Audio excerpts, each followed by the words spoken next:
रात को सो जाइए और सुबह उठिए उस विश्वास के साथ कि जो भी भूत, प्रेत, बाधा या शत्रु आपके विरुद्ध सक्रिय थे, वे अब शक्तिहीन हो चुके हैं। क्या रात के अंधेरे में आपको भी एक अनजाना डर घेर लेता है?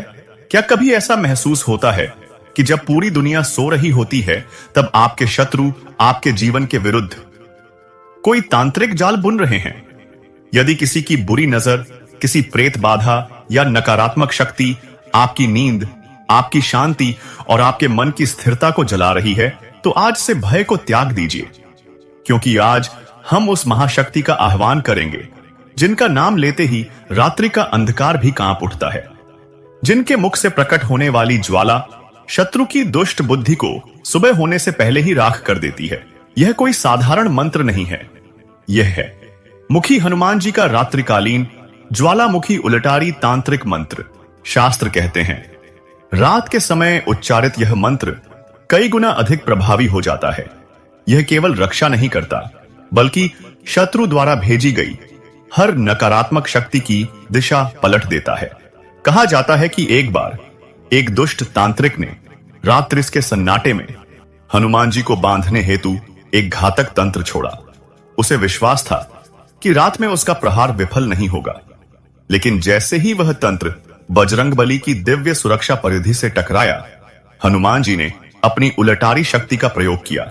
वह तंत्र हवा में ही मुड़ गया और उसी तांत्रिक की साधना भूमि को भस्म कर गया। यही है उलटारी शक्ति का सत्य, जहां दुष्ट की भेजी हुई आग उसी को जलाकर नष्ट कर देती है।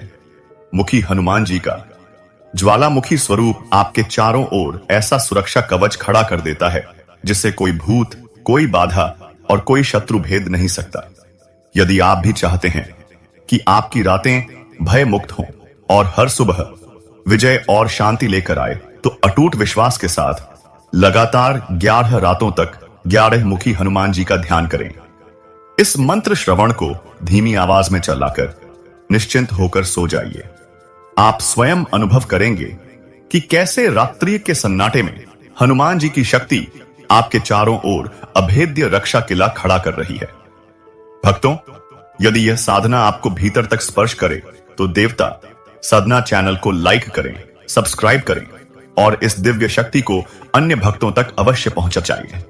भक्तों, अब श्रद्धा और विश्वास के साथ 11 मुखी हनुमान जी के दिव्य मंत्र का श्रवण पाठ प्रारंभ करते हैं।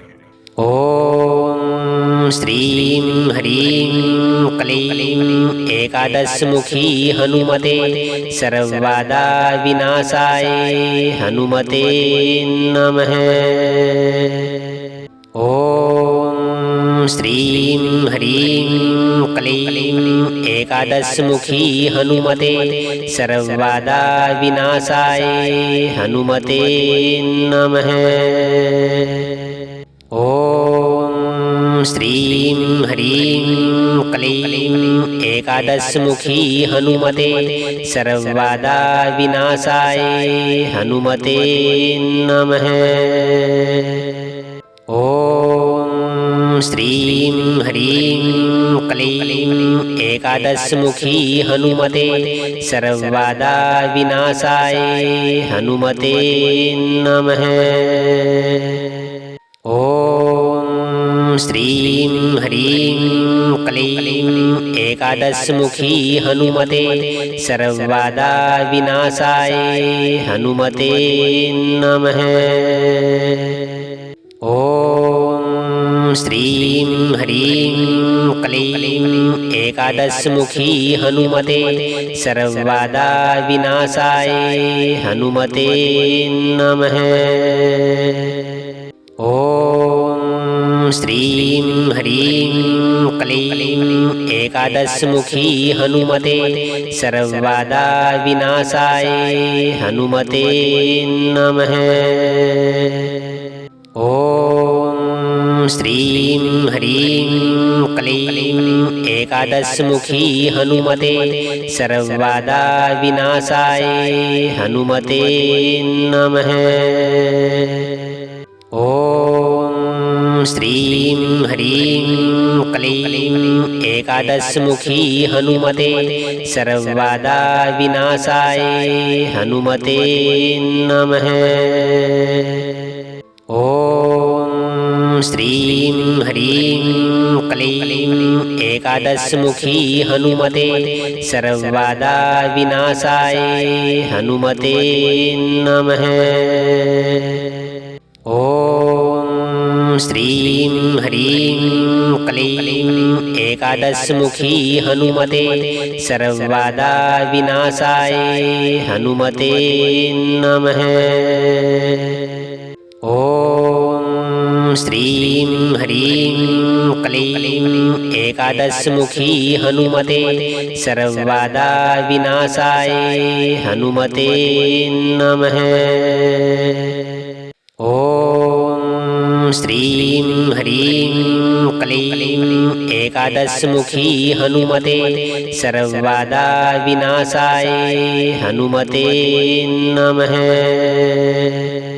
ॐ श्रीं ह्रीं क्लीं एकादशमुखी हनुमते सर्वबाधा विनाशाय हनुमते नमः।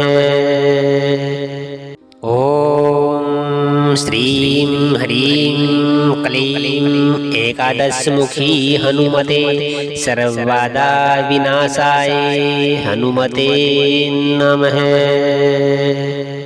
ॐ श्रीं ह्रीं क्लीं एकादशमुखी हनुमते सर्वबाधा विनाशाय हनुमते नमः।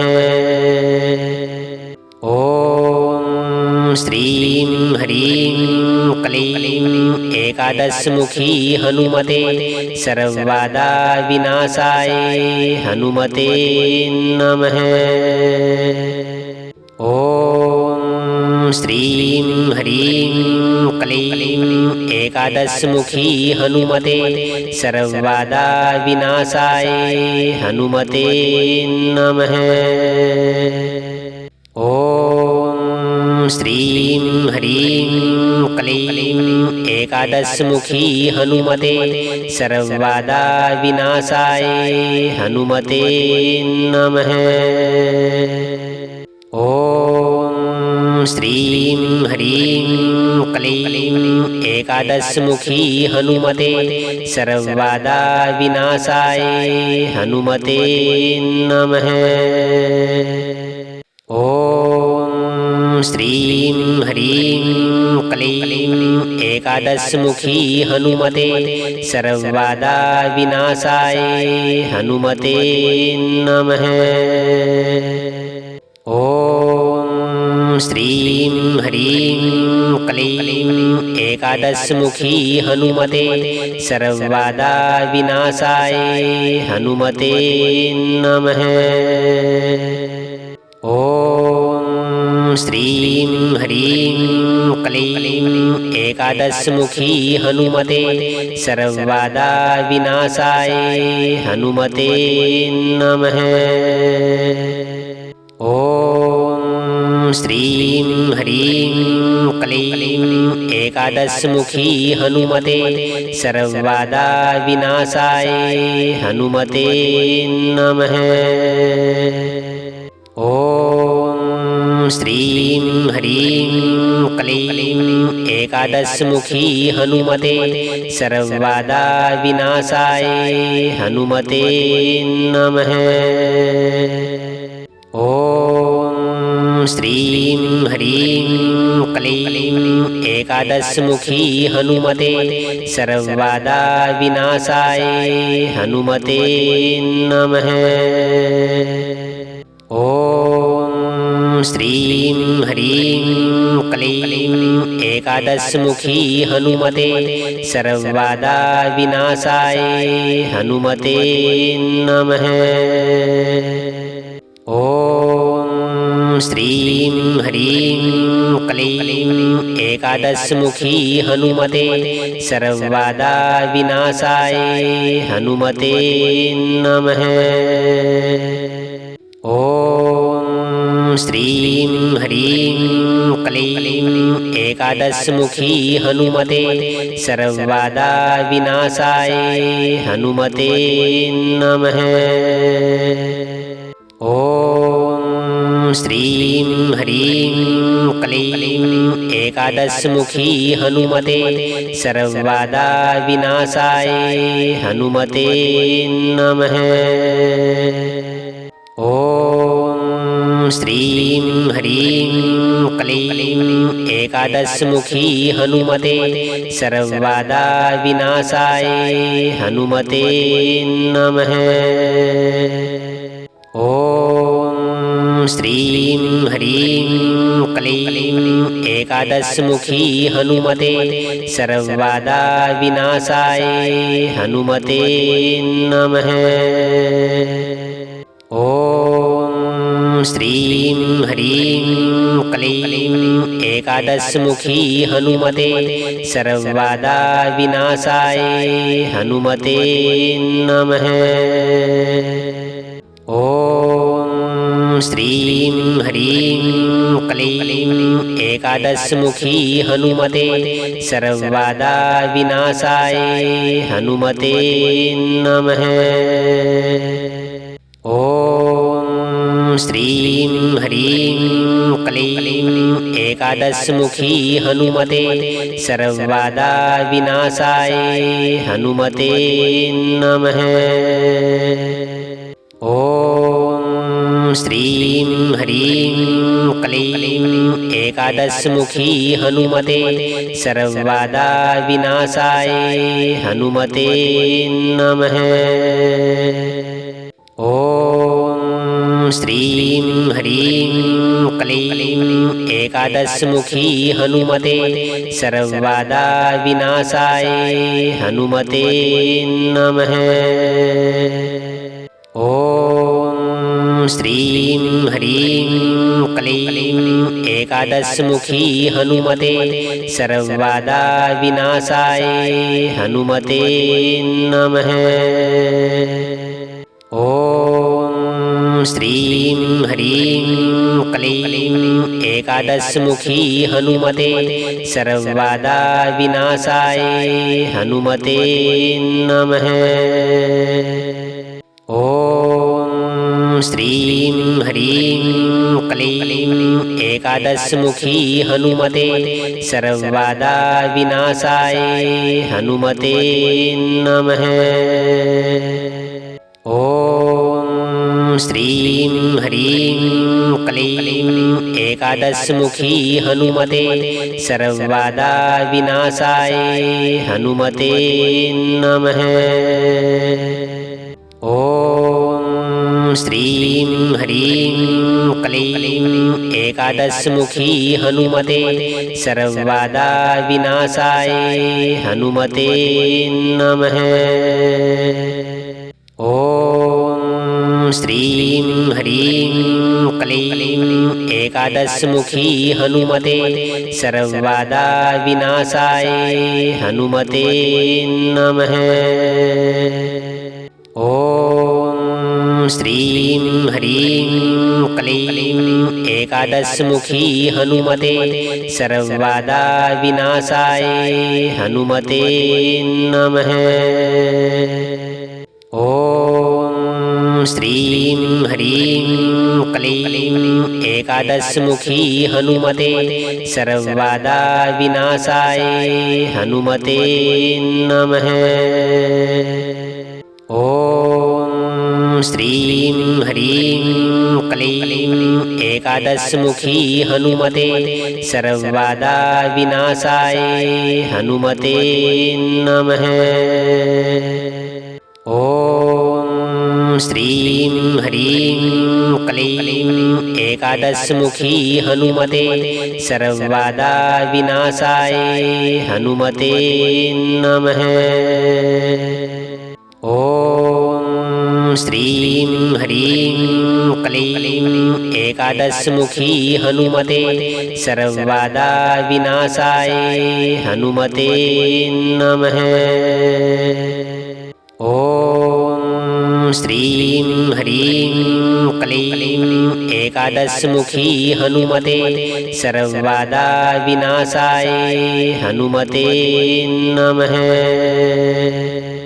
ॐ श्रीं ह्रीं क्लीं एकादशमुखी हनुमते सर्वबाधा विनाशाय हनुमते नमः। ॐ श्रीं ह्रीं क्लीं एकादशमुखी हनुमते सर्वबाधा विनाशाय हनुमते नमः। ॐ श्रीं ह्रीं क्लीं एकादशमुखी हनुमते सर्वबाधा विनाशाय हनुमते नमः। ॐ श्रीं ह्रीं क्लीं एकादशमुखी हनुमते सर्वबाधा विनाशाय हनुमते नमः। ॐ श्रीं ह्रीं क्लीं एकादशमुखी हनुमते सर्वबाधा विनाशाय हनुमते नमः। ॐ श्रीं ह्रीं क्लीं एकादशमुखी हनुमते सर्वबाधा विनाशाय हनुमते नमः। ॐ श्रीं ह्रीं क्लीं एकादशमुखी हनुमते सर्वबाधा विनाशाय हनुमते नमः। ॐ श्रीं ह्रीं क्लीं एकादशमुखी हनुमते सर्वबाधा विनाशाय हनुमते नमः। ॐ श्रीं ह्रीं क्लीं एकादशमुखी हनुमते सर्वबाधा विनाशाय हनुमते नमः। ॐ श्रीं ह्रीं क्लीं एकादशमुखी हनुमते सर्वबाधा विनाशाय हनुमते नमः। ॐ श्रीं ह्रीं क्लीं एकादशमुखी हनुमते सर्वबाधा विनाशाय हनुमते नमः। ॐ श्रीं ह्रीं क्लीं एकादशमुखी हनुमते सर्वबाधा विनाशाय हनुमते नमः। ॐ श्रीं ह्रीं क्लीं एकादशमुखी हनुमते सर्वबाधा विनाशाय हनुमते नमः। ॐ श्रीं ह्रीं क्लीं एकादशमुखी हनुमते सर्वबाधा विनाशाय हनुमते नमः। ॐ श्रीं ह्रीं क्लीं एकादशमुखी हनुमते सर्वबाधा विनाशाय हनुमते नमः। ॐ श्रीं ह्रीं क्लीं एकादशमुखी हनुमते सर्वबाधा विनाशाय हनुमते नमः। ॐ श्रीं ह्रीं क्लीं एकादशमुखी हनुमते सर्वबाधा विनाशाय हनुमते नमः। ॐ श्रीं ह्रीं क्लीं एकादशमुखी हनुमते सर्वबाधा विनाशाय हनुमते नमः। ॐ श्रीं ह्रीं क्लीं एकादशमुखी हनुमते सर्वबाधा विनाशाय हनुमते नमः। ॐ श्रीं ह्रीं क्लीं एकादशमुखी हनुमते सर्वबाधा विनाशाय हनुमते नमः। ॐ श्रीं ह्रीं क्लीं एकादशमुखी हनुमते सर्वबाधा विनाशाय हनुमते नमः। ॐ श्रीं ह्रीं क्लीं एकादशमुखी हनुमते सर्वबाधा विनाशाय हनुमते नमः। ॐ श्रीं ह्रीं क्लीं एकादशमुखी हनुमते सर्वबाधा विनाशाय हनुमते नमः। ॐ श्रीं ह्रीं क्लीं एकादशमुखी हनुमते सर्वबाधा विनाशाय हनुमते नमः। ॐ श्रीं ह्रीं क्लीं एकादशमुखी हनुमते सर्वबाधा विनाशाय हनुमते नमः। ॐ श्रीं ह्रीं क्लीं एकादशमुखी हनुमते सर्वबाधा विनाशाय हनुमते नमः। ॐ श्रीं ह्रीं क्लीं एकादशमुखी हनुमते सर्वबाधा विनाशाय हनुमते नमः। ॐ श्रीं ह्रीं क्लीं एकादशमुखी हनुमते सर्वबाधा विनाशाय हनुमते नमः। ॐ श्रीं ह्रीं क्लीं एकादशमुखी हनुमते सर्वबाधा विनाशाय हनुमते नमः। ॐ श्रीं ह्रीं क्लीं एकादशमुखी हनुमते सर्वबाधा विनाशाय हनुमते नमः। ॐ श्रीं ह्रीं क्लीं एकादशमुखी हनुमते सर्वबाधा विनाशाय हनुमते नमः। ॐ श्रीं ह्रीं क्लीं एकादशमुखी हनुमते सर्वबाधा विनाशाय हनुमते नमः। ॐ श्रीं ह्रीं क्लीं एकादशमुखी हनुमते सर्वबाधा विनाशाय हनुमते नमः। ॐ श्रीं ह्रीं क्लीं एकादशमुखी हनुमते सर्वबाधा विनाशाय हनुमते नमः।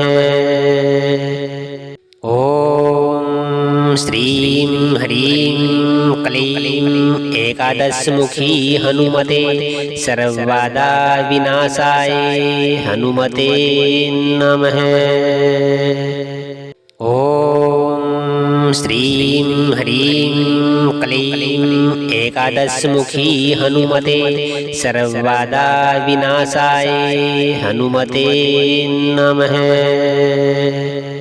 ॐ श्रीं ह्रीं क्लीं एकादशमुखी हनुमते सर्वबाधा विनाशाय हनुमते नमः। ॐ श्रीं ह्रीं क्लीं एकादशमुखी हनुमते सर्वबाधा विनाशाय हनुमते नमः। ॐ श्रीं ह्रीं क्लीं एकादशमुखी हनुमते सर्वबाधा विनाशाय हनुमते नमः। ॐ श्रीं ह्रीं क्लीं एकादशमुखी हनुमते सर्वबाधा विनाशाय हनुमते नमः। ॐ श्रीं ह्रीं क्लीं एकादशमुखी हनुमते सर्वबाधा विनाशाय हनुमते नमः। ॐ श्रीं ह्रीं क्लीं एकादशमुखी हनुमते सर्वबाधा विनाशाय हनुमते नमः। ॐ श्रीं ह्रीं क्लीं एकादशमुखी हनुमते सर्वबाधा विनाशाय हनुमते नमः। ॐ श्रीं ह्रीं क्लीं एकादशमुखी हनुमते सर्वबाधा विनाशाय हनुमते नमः। ॐ श्रीं ह्रीं क्लीं एकादशमुखी हनुमते सर्वबाधा विनाशाय हनुमते नमः। ॐ श्रीं ह्रीं क्लीं एकादशमुखी हनुमते सर्वबाधा विनाशाय हनुमते नमः। ॐ श्रीं ह्रीं क्लीं एकादशमुखी हनुमते सर्वबाधा विनाशाय हनुमते नमः। ॐ श्रीं ह्रीं क्लीं एकादशमुखी हनुमते सर्वबाधा विनाशाय हनुमते नमः। ॐ श्रीं ह्रीं क्लीं एकादशमुखी हनुमते सर्वबाधा विनाशाय हनुमते नमः।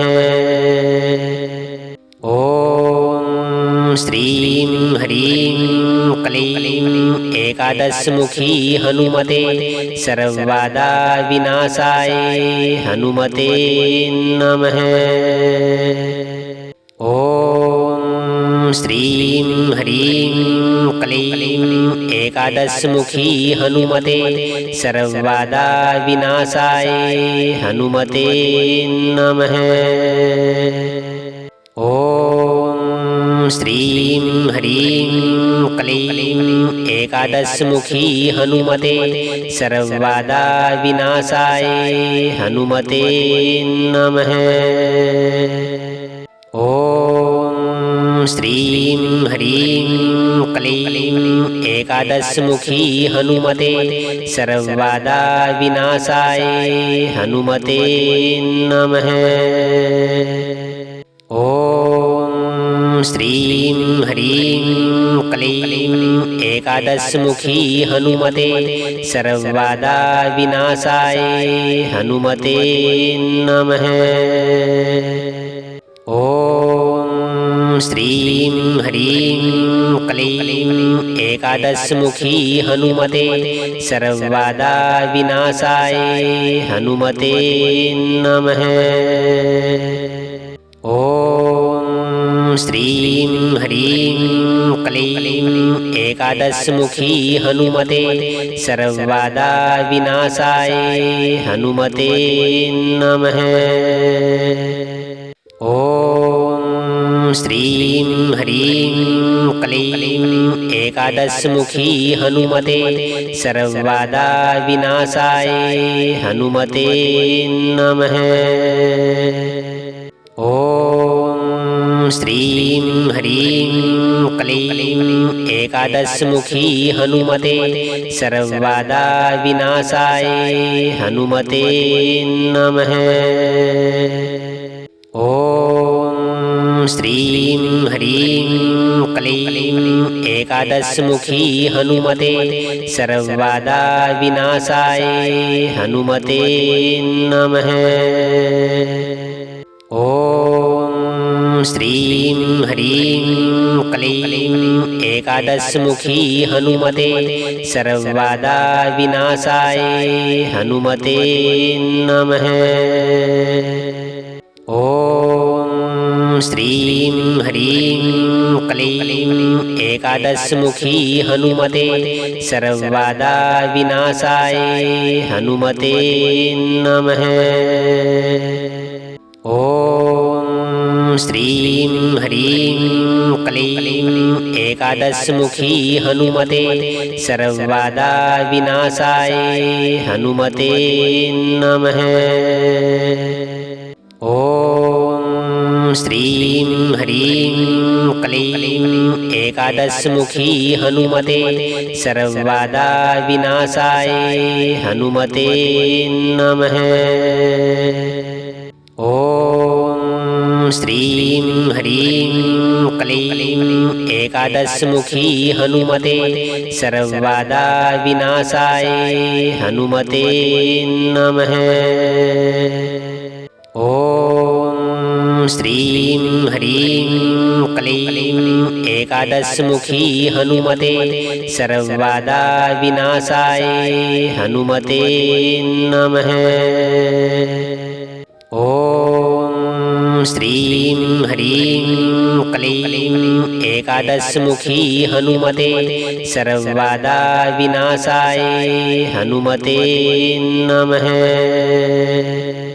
ॐ श्रीं ह्रीं क्लीं एकादशमुखी हनुमते सर्वबाधा विनाशाय हनुमते नमः। ॐ श्रीं ह्रीं क्लीं एकादशमुखी हनुमते सर्वबाधा विनाशाय हनुमते नमः। ॐ श्रीं ह्रीं क्लीं एकादशमुखी हनुमते सर्वबाधा विनाशाय हनुमते नमः। ॐ श्रीं ह्रीं क्लीं एकादशमुखी हनुमते सर्वबाधा विनाशाय हनुमते नमः। ॐ श्रीं ह्रीं क्लीं एकादशमुखी हनुमते सर्वबाधा विनाशाय हनुमते नमः। ॐ श्रीं ह्रीं क्लीं एकादशमुखी हनुमते सर्वबाधा विनाशाय हनुमते नमः। ॐ श्रीं ह्रीं क्लीं एकादशमुखी हनुमते सर्वबाधा विनाशाय हनुमते नमः। ॐ श्रीं ह्रीं क्लीं एकादशमुखी हनुमते सर्वबाधा विनाशाय हनुमते नमः। ॐ श्रीं ह्रीं क्लीं एकादशमुखी हनुमते सर्वबाधा विनाशाय हनुमते नमः। ॐ श्रीं ह्रीं क्लीं एकादशमुखी हनुमते सर्वबाधा विनाशाय हनुमते नमः। ॐ श्रीं ह्रीं क्लीं एकादशमुखी हनुमते सर्वबाधा विनाशाय हनुमते नमः। ॐ श्रीं ह्रीं क्लीं एकादशमुखी हनुमते सर्वबाधा विनाशाय हनुमते नमः। ॐ श्रीं ह्रीं क्लीं एकादशमुखी हनुमते सर्वबाधा विनाशाय हनुमते नमः। ॐ श्रीं ह्रीं क्लीं एकादशमुखी हनुमते सर्वबाधा विनाशाय हनुमते नमः। ॐ श्रीं ह्रीं क्लीं एकादशमुखी हनुमते सर्वबाधा विनाशाय हनुमते नमः। ॐ श्रीं ह्रीं क्लीं एकादशमुखी हनुमते सर्वबाधा विनाशाय हनुमते नमः। ॐ श्रीं ह्रीं क्लीं एकादशमुखी हनुमते सर्वबाधा विनाशाय हनुमते नमः। ॐ श्रीं ह्रीं क्लीं एकादशमुखी हनुमते सर्वबाधा विनाशाय हनुमते नमः। ॐ श्रीं ह्रीं क्लीं एकादशमुखी हनुमते सर्वबाधा विनाशाय हनुमते नमः। ॐ श्रीं ह्रीं क्लीं एकादशमुखी हनुमते सर्वबाधा विनाशाय हनुमते नमः। ॐ श्रीं ह्रीं क्लीं एकादशमुखी हनुमते सर्वबाधा विनाशाय हनुमते नमः। ॐ श्रीं ह्रीं क्लीं एकादशमुखी हनुमते सर्वबाधा विनाशाय हनुमते नमः। ॐ श्रीं ह्रीं क्लीं एकादशमुखी हनुमते सर्वबाधा विनाशाय हनुमते नमः। ॐ श्रीं ह्रीं क्लीं एकादशमुखी हनुमते सर्वबाधा विनाशाय हनुमते नमः। ॐ श्रीं ह्रीं क्लीं एकादशमुखी हनुमते सर्वबाधा विनाशाय हनुमते नमः। ॐ श्रीं ह्रीं क्लीं एकादशमुखी हनुमते सर्वबाधा विनाशाय हनुमते नमः। ॐ श्रीं ह्रीं क्लीं एकादशमुखी हनुमते सर्वबाधा विनाशाय हनुमते नमः। ॐ श्रीं ह्रीं क्लीं एकादशमुखी हनुमते सर्वबाधा विनाशाय हनुमते नमः। ॐ श्रीं ह्रीं क्लीं एकादशमुखी हनुमते सर्वबाधा विनाशाय हनुमते नमः। ॐ श्रीं ह्रीं क्लीं एकादशमुखी हनुमते सर्वबाधा विनाशाय हनुमते नमः। ॐ श्रीं ह्रीं क्लीं एकादशमुखी हनुमते सर्वबाधा विनाशाय हनुमते नमः। ॐ श्रीं ह्रीं क्लीं एकादशमुखी हनुमते सर्वबाधा विनाशाय हनुमते नमः। ॐ श्रीं ह्रीं क्लीं एकादशमुखी हनुमते सर्वबाधा विनाशाय हनुमते नमः। ॐ श्रीं ह्रीं क्लीं एकादशमुखी हनुमते सर्वबाधा विनाशाय हनुमते नमः। ॐ श्रीं ह्रीं क्लीं एकादशमुखी हनुमते सर्वबाधा विनाशाय हनुमते नमः। ॐ श्रीं ह्रीं क्लीं एकादशमुखी हनुमते सर्वबाधा विनाशाय हनुमते नमः।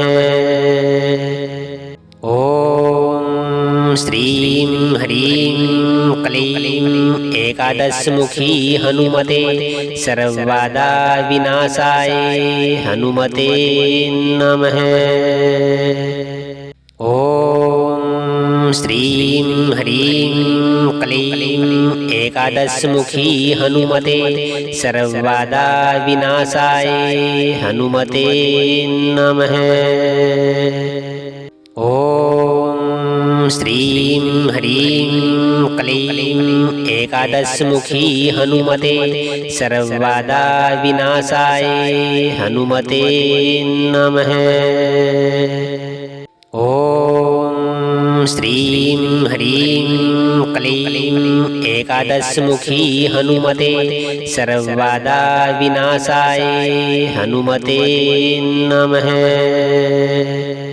ॐ श्रीं ह्रीं क्लीं एकादशमुखी हनुमते सर्वबाधा विनाशाय हनुमते नमः। ॐ श्रीं ह्रीं क्लीं एकादशमुखी हनुमते सर्वबाधा विनाशाय हनुमते नमः। ॐ श्रीं ह्रीं क्लीं एकादशमुखी हनुमते सर्वबाधा विनाशाय हनुमते नमः। ॐ श्रीं ह्रीं क्लीं एकादशमुखी हनुमते सर्वबाधा विनाशाय हनुमते नमः। ॐ श्रीं ह्रीं क्लीं एकादशमुखी हनुमते सर्वबाधा विनाशाय हनुमते नमः। ॐ श्रीं ह्रीं क्लीं एकादशमुखी हनुमते सर्वबाधा विनाशाय हनुमते नमः। ॐ श्रीं ह्रीं क्लीं एकादशमुखी हनुमते सर्वबाधा विनाशाय हनुमते नमः। ॐ श्रीं ह्रीं क्लीं एकादशमुखी हनुमते सर्वबाधा विनाशाय हनुमते नमः। ॐ श्रीं ह्रीं क्लीं एकादशमुखी हनुमते सर्वबाधा विनाशाय हनुमते नमः। ॐ श्रीं ह्रीं क्लीं एकादशमुखी हनुमते सर्वबाधा विनाशाय हनुमते नमः।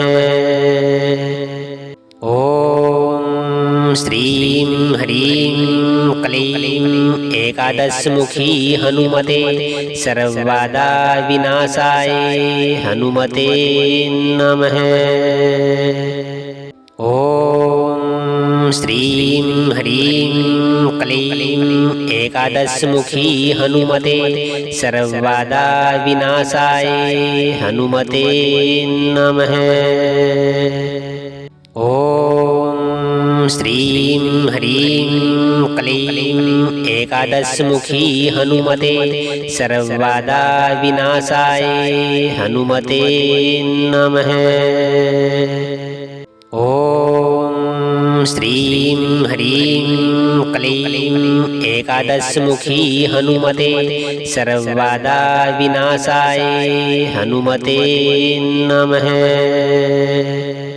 ॐ श्रीं ह्रीं क्लीं एकादशमुखी हनुमते सर्वबाधा विनाशाय हनुमते नमः।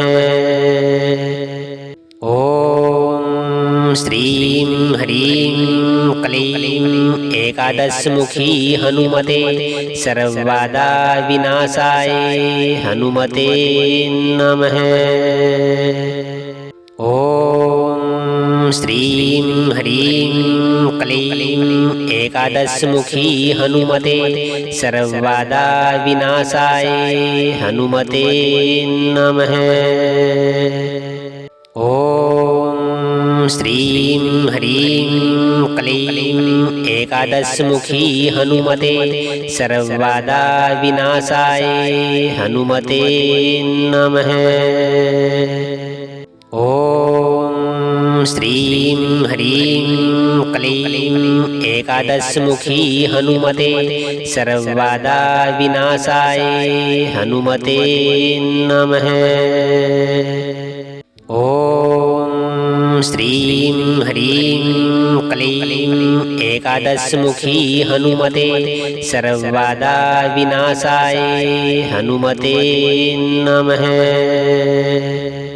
ॐ श्रीं ह्रीं क्लीं एकादशमुखी हनुमते सर्वबाधा विनाशाय हनुमते नमः।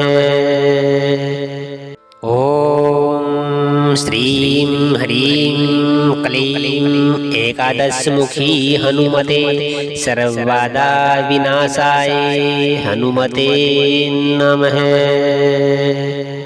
ॐ श्रीं ह्रीं क्लीं एकादशमुखी हनुमते सर्वबाधा विनाशाय हनुमते नमः। ॐ श्रीं ह्रीं क्लीं एकादशमुखी हनुमते सर्वबाधा विनाशाय हनुमते नमः। ॐ श्रीं ह्रीं क्लीं एकादशमुखी हनुमते सर्वबाधा विनाशाय हनुमते नमः। ॐ श्रीं ह्रीं क्लीं एकादशमुखी हनुमते सर्वबाधा विनाशाय हनुमते नमः। ॐ श्रीं ह्रीं क्लीं एकादशमुखी हनुमते सर्वबाधा विनाशाय हनुमते नमः। ॐ श्रीं ह्रीं क्लीं एकादशमुखी हनुमते सर्वबाधा विनाशाय हनुमते नमः। ॐ श्रीं ह्रीं क्लीं एकादशमुखी हनुमते सर्वबाधा विनाशाय हनुमते नमः।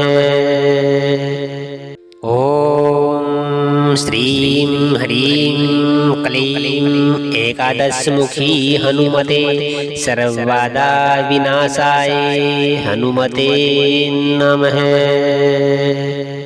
ॐ श्रीं ह्रीं क्लीं एकादशमुखी हनुमते सर्वबाधा विनाशाय हनुमते नमः।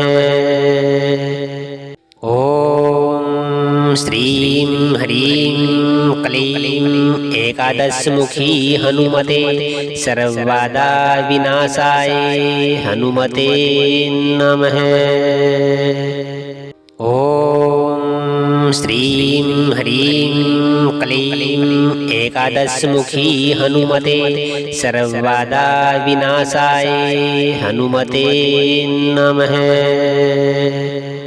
ॐ श्रीं ह्रीं क्लीं एकादशमुखी हनुमते सर्वबाधा विनाशाय हनुमते नमः।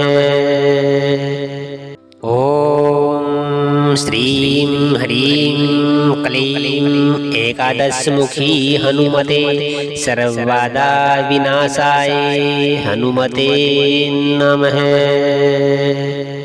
ॐ श्रीं ह्रीं क्लीं एकादशमुखी हनुमते सर्वबाधा विनाशाय हनुमते नमः।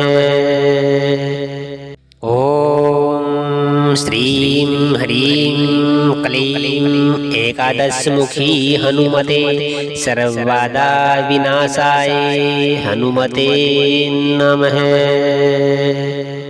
ॐ श्रीं ह्रीं क्लीं एकादशमुखी हनुमते सर्वबाधा विनाशाय हनुमते नमः। ॐ श्रीं ह्रीं क्लीं एकादशमुखी हनुमते सर्वबाधा विनाशाय हनुमते नमः। ॐ श्रीं ह्रीं क्लीं एकादशमुखी हनुमते सर्वबाधा विनाशाय हनुमते नमः। ॐ श्रीं ह्रीं क्लीं एकादशमुखी हनुमते सर्वबाधा विनाशाय हनुमते नमः। ॐ श्रीं ह्रीं क्लीं एकादशमुखी हनुमते सर्वबाधा विनाशाय हनुमते नमः। ॐ श्रीं ह्रीं क्लीं एकादशमुखी हनुमते सर्वबाधा विनाशाय हनुमते नमः। ॐ श्रीं ह्रीं क्लीं एकादशमुखी हनुमते सर्वबाधा विनाशाय हनुमते नमः। ॐ श्रीं ह्रीं क्लीं एकादशमुखी हनुमते सर्वबाधा विनाशाय हनुमते नमः। ॐ श्रीं ह्रीं क्लीं एकादशमुखी हनुमते सर्वबाधा विनाशाय हनुमते नमः। ॐ श्रीं ह्रीं क्लीं एकादशमुखी हनुमते सर्वबाधा विनाशाय हनुमते नमः। ॐ श्रीं ह्रीं क्लीं एकादशमुखी हनुमते सर्वबाधा विनाशाय हनुमते नमः। ॐ श्रीं ह्रीं क्लीं एकादशमुखी हनुमते सर्वबाधा विनाशाय हनुमते नमः। ॐ श्रीं ह्रीं क्लीं एकादशमुखी हनुमते सर्वबाधा विनाशाय हनुमते नमः। ॐ श्रीं ह्रीं क्लीं एकादशमुखी हनुमते सर्वबाधा विनाशाय हनुमते नमः। ॐ श्रीं ह्रीं क्लीं एकादशमुखी हनुमते सर्वबाधा विनाशाय हनुमते नमः। ॐ श्रीं ह्रीं क्लीं एकादशमुखी हनुमते सर्वबाधा विनाशाय हनुमते नमः। ॐ श्रीं ह्रीं क्लीं एकादशमुखी हनुमते सर्वबाधा विनाशाय हनुमते नमः। ॐ श्रीं ह्रीं क्लीं एकादशमुखी हनुमते सर्वबाधा विनाशाय हनुमते नमः। ॐ श्रीं ह्रीं क्लीं एकादशमुखी हनुमते सर्वबाधा विनाशाय हनुमते नमः। ॐ श्रीं ह्रीं क्लीं एकादशमुखी हनुमते सर्वबाधा विनाशाय हनुमते नमः। ॐ श्रीं ह्रीं क्लीं एकादशमुखी हनुमते सर्वबाधा विनाशाय हनुमते नमः। ॐ श्रीं ह्रीं क्लीं एकादशमुखी हनुमते सर्वबाधा विनाशाय हनुमते नमः। ॐ श्रीं ह्रीं क्लीं एकादशमुखी हनुमते सर्वबाधा विनाशाय हनुमते नमः। ॐ श्रीं ह्रीं क्लीं एकादशमुखी हनुमते सर्वबाधा विनाशाय हनुमते नमः। ॐ श्रीं ह्रीं क्लीं एकादशमुखी हनुमते सर्वबाधा विनाशाय हनुमते नमः। ॐ श्रीं ह्रीं क्लीं एकादशमुखी हनुमते सर्वबाधा विनाशाय हनुमते नमः। ॐ श्रीं ह्रीं क्लीं एकादशमुखी हनुमते सर्वबाधा विनाशाय हनुमते नमः।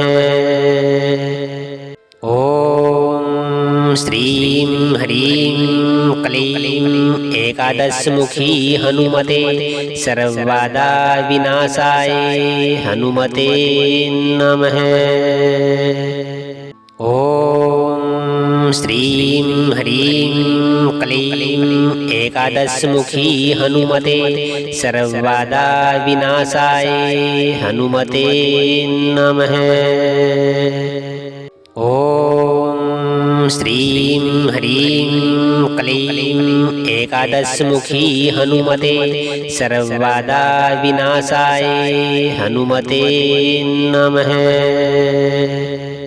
ॐ श्रीं ह्रीं क्लीं एकादशमुखी हनुमते सर्वबाधा विनाशाय हनुमते नमः। ॐ श्रीं ह्रीं क्लीं एकादशमुखी हनुमते सर्वबाधा विनाशाय हनुमते नमः। ॐ श्रीं ह्रीं क्लीं एकादशमुखी हनुमते सर्वबाधा विनाशाय हनुमते नमः। ॐ श्रीं ह्रीं क्लीं एकादशमुखी हनुमते सर्वबाधा विनाशाय हनुमते नमः। ॐ श्रीं ह्रीं क्लीं एकादशमुखी हनुमते सर्वबाधा विनाशाय हनुमते नमः। ॐ श्रीं ह्रीं क्लीं एकादशमुखी हनुमते सर्वबाधा विनाशाय हनुमते नमः। ॐ श्रीं ह्रीं क्लीं एकादशमुखी हनुमते सर्वबाधा विनाशाय हनुमते नमः। ॐ श्रीं ह्रीं क्लीं एकादशमुखी हनुमते सर्वबाधा विनाशाय हनुमते नमः। ॐ श्रीं ह्रीं क्लीं एकादशमुखी हनुमते सर्वबाधा विनाशाय हनुमते नमः। ॐ श्रीं ह्रीं क्लीं एकादशमुखी हनुमते सर्वबाधा विनाशाय हनुमते नमः। ॐ श्रीं ह्रीं क्लीं एकादशमुखी हनुमते सर्वबाधा विनाशाय हनुमते नमः। ॐ श्रीं ह्रीं क्लीं एकादशमुखी हनुमते सर्वबाधा विनाशाय हनुमते नमः। ॐ श्रीं ह्रीं क्लीं एकादशमुखी हनुमते सर्वबाधा विनाशाय हनुमते नमः। ॐ श्रीं ह्रीं क्लीं एकादशमुखी हनुमते सर्वबाधा विनाशाय हनुमते नमः। ॐ श्रीं ह्रीं क्लीं एकादशमुखी हनुमते सर्वबाधा विनाशाय हनुमते नमः। ॐ श्रीं ह्रीं क्लीं एकादशमुखी हनुमते सर्वबाधा विनाशाय हनुमते नमः। ॐ श्रीं ह्रीं क्लीं एकादशमुखी हनुमते सर्वबाधा विनाशाय हनुमते नमः। ॐ श्रीं ह्रीं क्लीं एकादशमुखी हनुमते सर्वबाधा विनाशाय हनुमते नमः। ॐ श्रीं ह्रीं क्लीं एकादशमुखी हनुमते सर्वबाधा विनाशाय हनुमते नमः। ॐ श्रीं ह्रीं क्लीं एकादशमुखी हनुमते सर्वबाधा विनाशाय हनुमते नमः।